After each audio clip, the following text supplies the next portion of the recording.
We guide you through how to find Clipboard on Android phone. First thing you need to do is to open any app where you can type like messages, notes, or messenger and tap the text box to bring up the Samsung keyboard.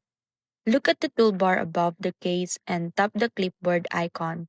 This instantly open your clipboard history where you'll see everything you recently copied, including text, links, and images. If the clipboard icon isn't visible, tap the three dots on the keyboard, look for clipboard, and then drag it into your main toolbar so it's always easy to access.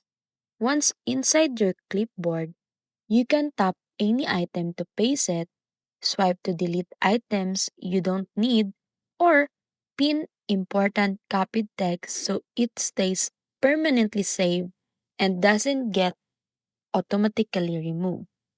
From now on, anytime you copy something on your phone, just open the keyboard, tap the clipboard icon, and your entire clipboard history will always be available in one place.